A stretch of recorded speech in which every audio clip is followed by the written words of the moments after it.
வணக்கம். நான் உங்கள் பழனி. இப்போ இந்தியாவில் பார்த்தீங்கன்னா சிலிண்டரோட தட்டுப்பாடுங்கிறது ஓரளவுக்கு தான் இப்போதைக்கு இருக்குது. ஆனால் இனி வரக்கூடிய நாட்களில் அதை அதிகரிக்கிறதுக்கான பல வாய்ப்புகள் இருக்குது.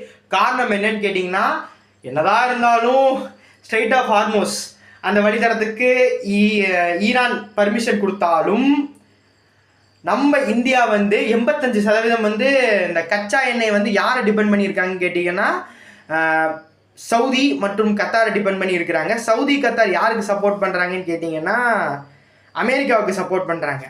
அப்படிங்கும்போது நீங்கள் எப்படி அமெரிக்காவுக்கு சப்போர்ட் பண்ணலான்னு சொல்லிட்டு அமெரிக்காவை தாக்க முடியாத ஒரே காரணத்தினால சவுதி அரேபியா மற்றும் கத்தாரை தாக்கியிருக்கிறாங்க. முக்கியமாக அந்த எண்ணெய் நிறுவனங்கள், அதாவது எண்ணெய் தயாரிக்கக்கூடிய ரிஃபைனரிஸ், அந்த இடங்களை ஈரான் தாக்குதலுக்குள்ளாக்கி மிக கடுமையாக சேதம் பண்ணிட்டாங்க.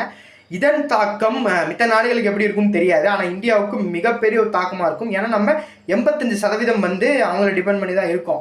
அதாவது இந்த சவுதி மற்றும் கத்தார் நாடுகள் டிபெண்ட் பண்ணி. அப்படிங்கும்போது சிலிண்டரோட தாக்கம் பயங்கரமாக இருக்கும். இப்போதைக்கு நமக்கு எதுவும் தெரியாது.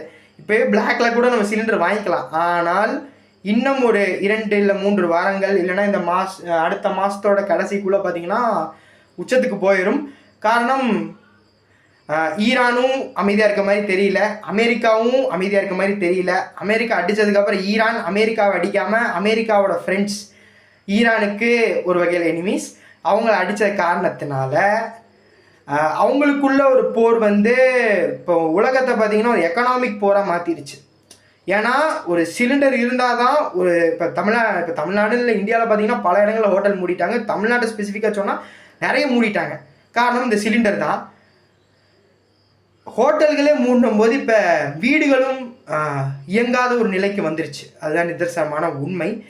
இதுலேருந்து நம்ம எப்படி மாறணும்னு கேட்டிங்கன்னா, சிம்பிள், எலக்ட்ரிக் அடுப்பு இல்லைன்னா ஆதி காலத்தில் இருக்கமே விறகடுப்பு வச்சு தான் நம்ம சமைக்கிற மாதிரி இருக்கும்.